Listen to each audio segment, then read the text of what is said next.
Going back to work after a long holiday break or even a really good vacation is mentally exhausting for a lot of people. You get a taste of freedom, no schedule, no alarms, no traffic, no rushing the kids through school, and suddenly you're right back in it. Even if you don't hate your job, there's still a lot of mental anguish that shows up. A lot of us experience that at the beginning of the new year. It doesn't just happen in January. It happens during vacations, after medical leave. Whenever you get a moment to breathe, it happens. But why does this happen? Get in here. We're going to explore that today on this show. Let's talk about it.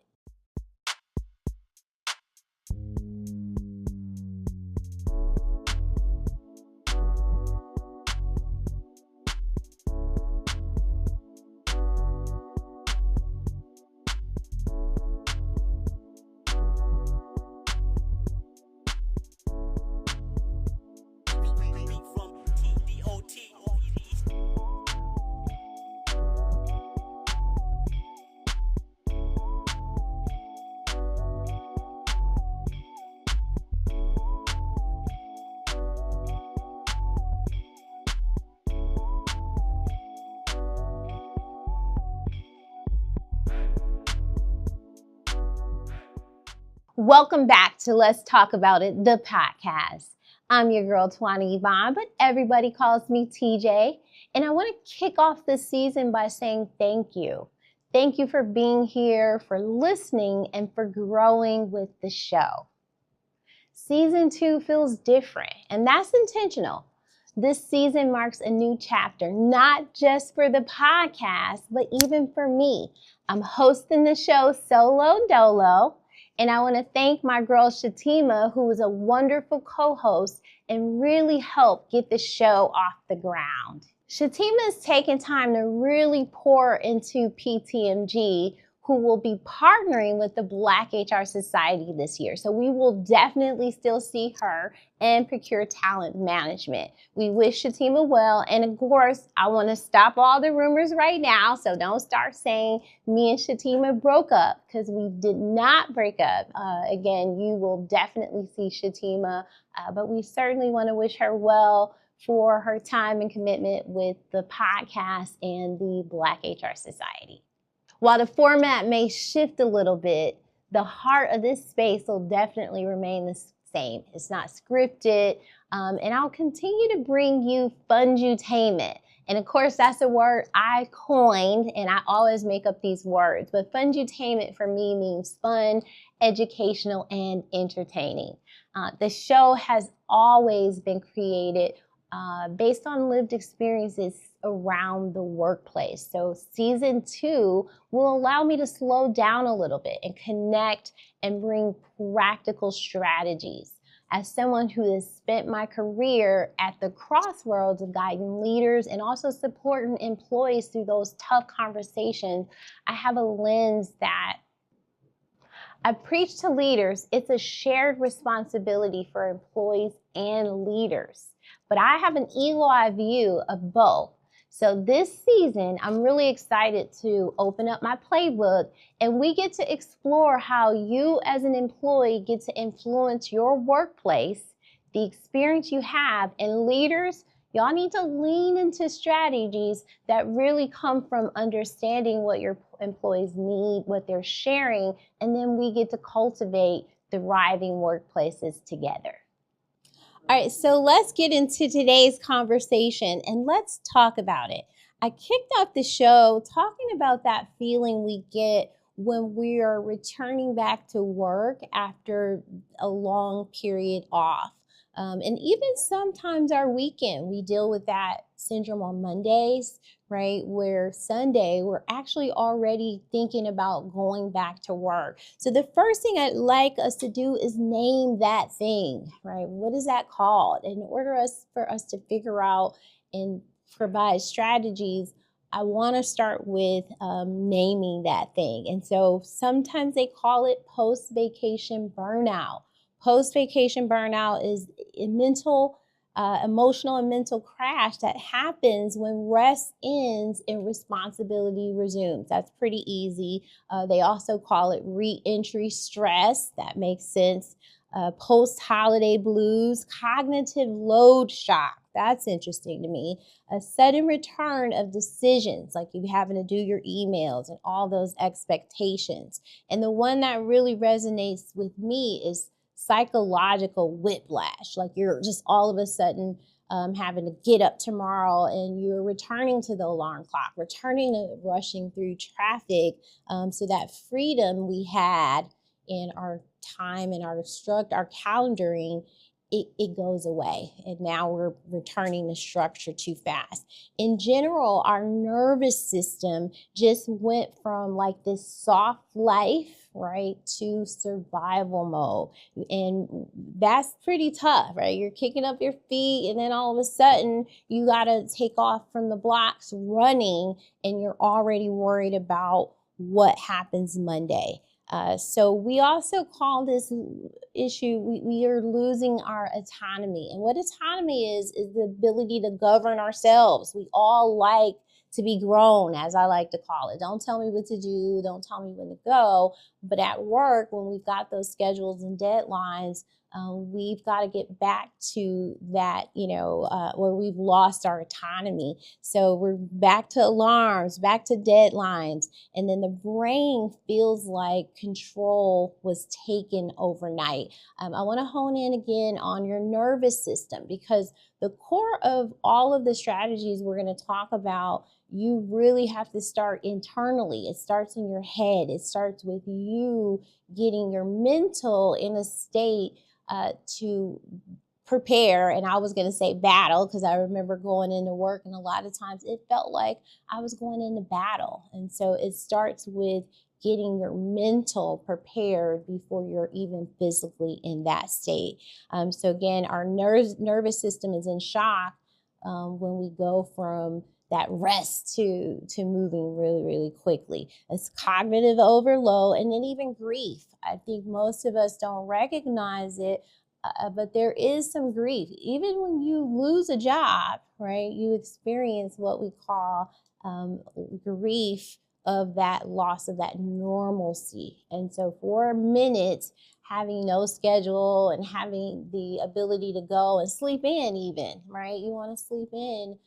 You're grieving that when we've got to go back to work. So this isn't, again, about hating your job, because there are people who love what they do, love going back to the minutia of all that every day, but they still experience this, and the nervous system is just struggling, just a little bit, struggling to adjust back to that.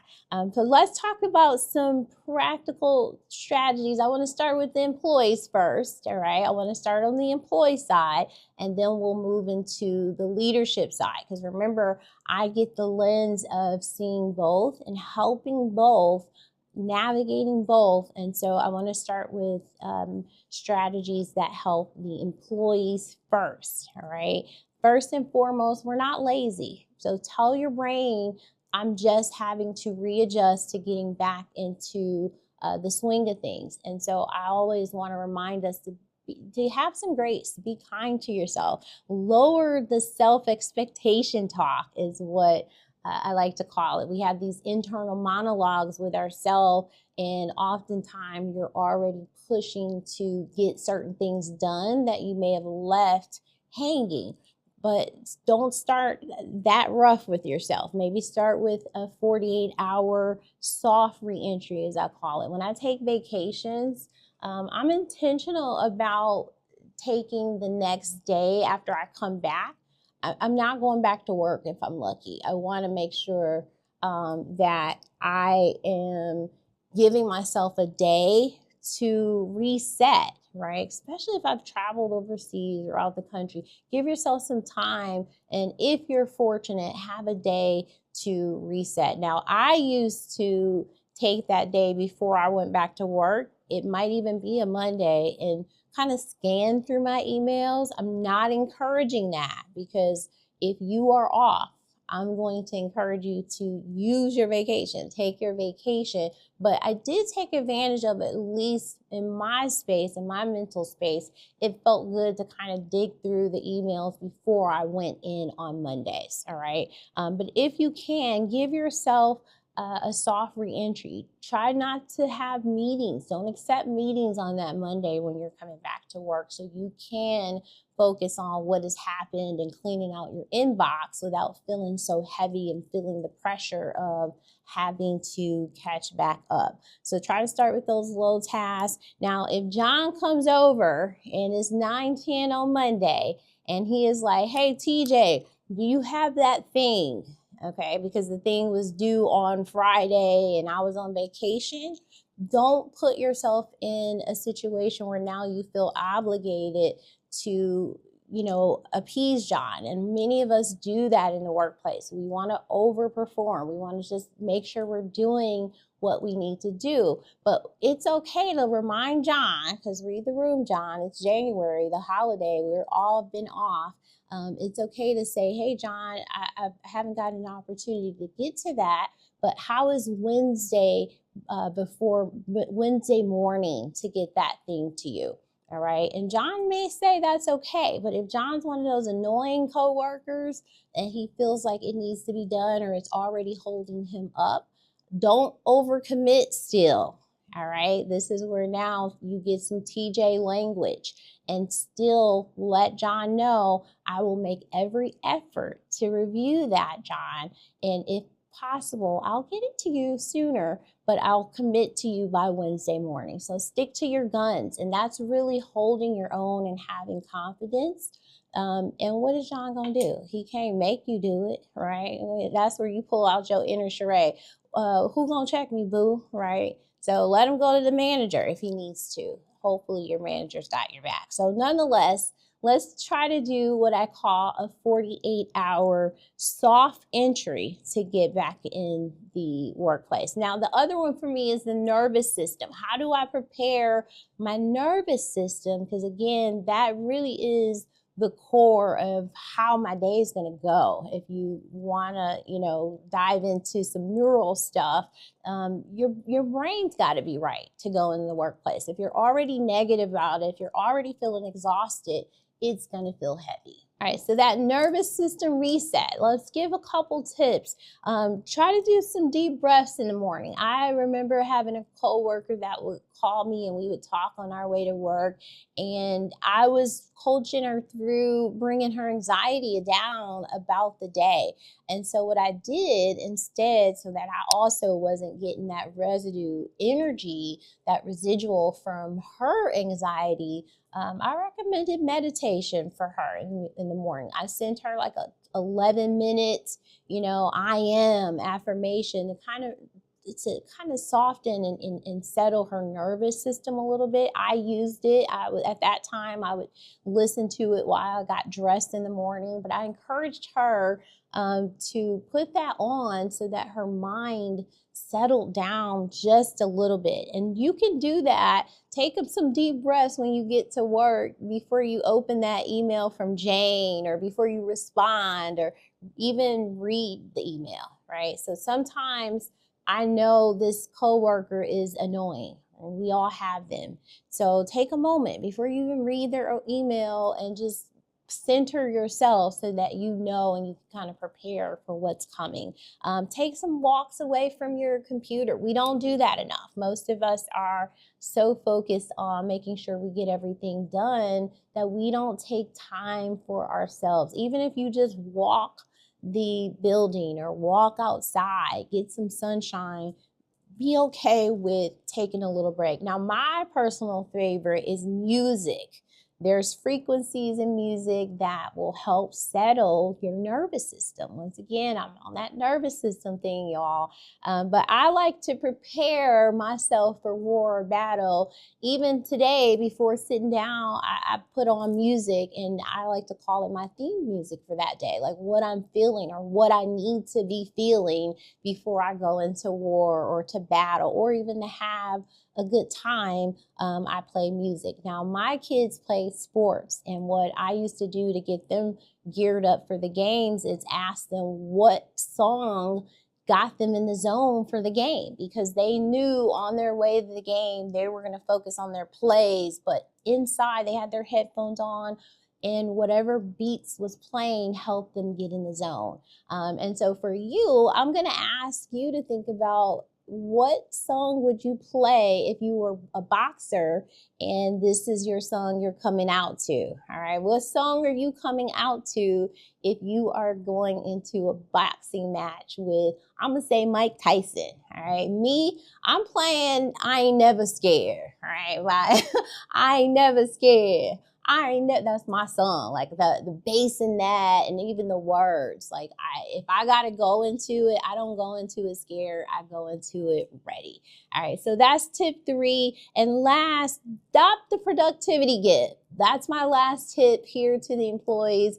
You don't have to make up for being off on vacation. Somehow we feel indebted if we come back and we've missed time. We're trying to hurry up and make up for it. And now this first work week back is 10 extra hours because you're feeling the need to make up. So stop the productivity guilt for the employees. Now let's shift over to the leaders. What can the leaders do to help their employees? We're going to ask you to help your employees when they're coming back from those vacations or holiday breaks. How can leaders help and position themselves as a bridge builder for their employees to support them during this time? And so I like to think, first and foremost, please avoid meetings on Mondays, like those heavy team meetings. I had a team where we had a very, very hard and productive meeting on Mondays, but we were all coming back from our weekends. It was tough. You know, it was 10 o'clock over Monday morning, and we needed to be prepared and answering for things. Most times we left Friday putting out fires. So to come in Monday to tough meetings, that was week over week. So if you're coming from a holiday or vacation, if at all possible, leaders, try to avoid that Monday heavy overload. All right. And then try to ask your team, what do you need from me? Because we also have to know they're going to be a little bit behind, and we've given that grace to them. But it also helps to ask, what do you need from me? Or what can I help with to help you get back in the swing of things? Now, leaders, if your employees feel like they need a vacation from the vacation, and I'm going to tell y'all, it was plenty times I know I needed a vacation from the vacation.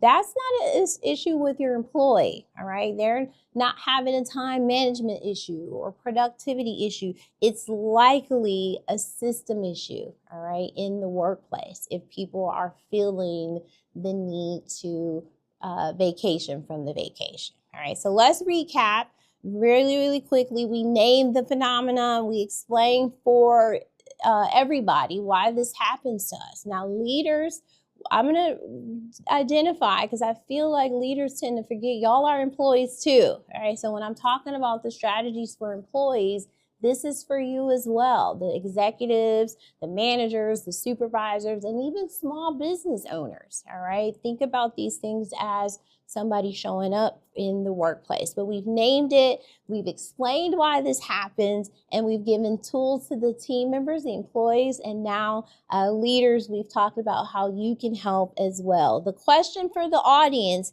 is, when you came back to work after the new year, what was the hardest part? Was it the hardest part coming back to a Karen in the office, the workload, the people, or just simply losing your freedom?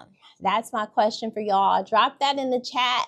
Tag in, tap in with your girl. I read the comments, all right? So I'd love to hear what that challenge was. All right, y'all, this next and final segment is something I'm really excited about. I like to call this, let's talk about it, the inbox. And I get to answer real questions that were submitted by audience members, and they're navigating real workplace issues and situations. I'm not giving fluff answers here. It's real TJ talk. And so you too can submit your questions for me and I will answer them during the podcast. And I'll also give you a shout out and possibly send you something. But here's today's question. And I'm going to tell y'all, this is a real question. When I got this question, I knew this person wanted some real answers.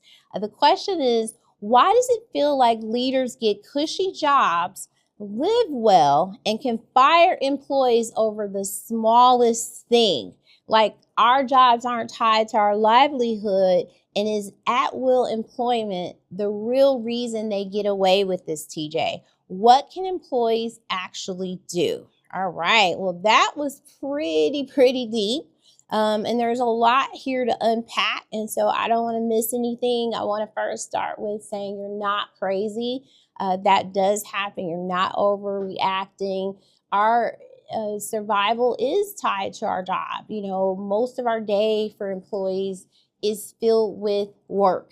Most of your week is filled with work. So it is tied to our survival. Now, for leaders, it's a little bit different. There's something that we call, it's experience, it's called distance from the consequences, meaning it doesn't impact them the same, right? For you as an employee, getting fired it's a direct impact to you. So I just want to be clear, you're not crazy. It is a little bit more complex than that, all right? And so what I'm saying is, they don't lack empathy for employees. They're thinking as employees as well and focus on their survival. And so if they feel like getting rid of you is what they need to do, there's less risk for them.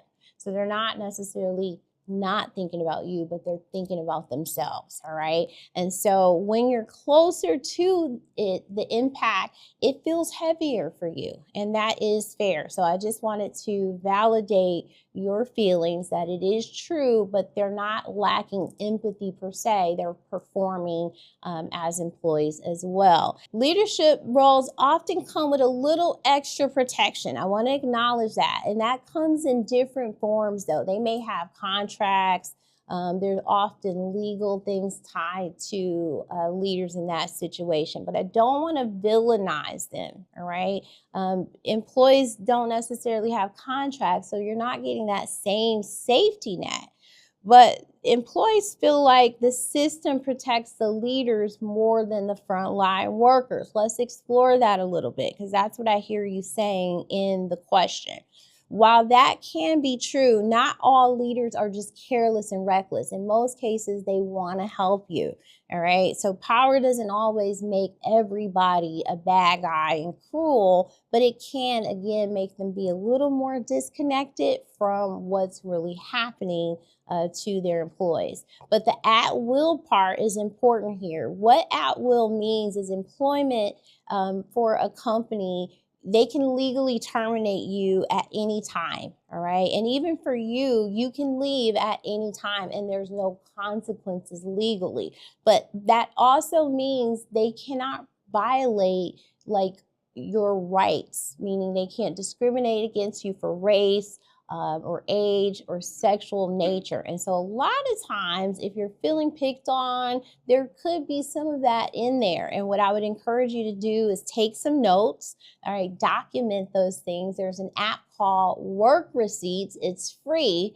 And if you aren't using it, I would encourage you to get into it. Whether you're a leader or an employee, it's got some AI built into it. It'll organize your praise notes. And even if you're getting some of these write-ups that you need to navigate through, all right? So document this stuff, but at will doesn't mean leaders can be reckless. It's HR's responsibility to make sure they're still following the policies in, what we call corrective action and having those conversations and not saying, oh, I'm sick of Jane, I want to just get rid of them. All right. So culture determines how at will is used. That's the short and skinny. But again, they must follow those policies. But I want to thank you guys. I think that was a great question. If you all have questions for me, please forward them to me. You can drop them in the chat. Again, I'll read those chats. But you can also email me, tj@wewannatotalkaboutit.com. So I appreciate all of you being here again.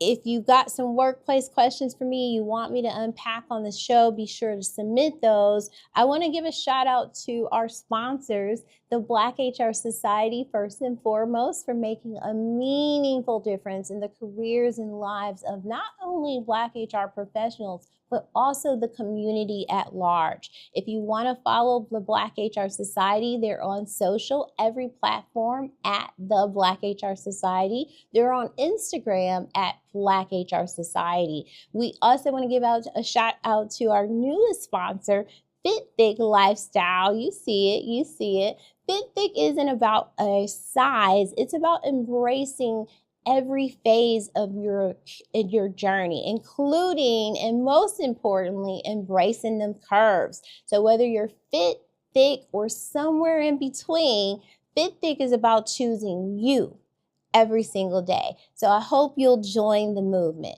Now, if you want to be a guest or you know somebody that would make a phenomenal guest on the podcast, please email me at tj@wewannatotalkaboutit.com, because we want to talk about it with you. And I'm so grateful again that you returned for season 2. I hope I'll see you back next time. Until then, be good, y'all, and bye-bye.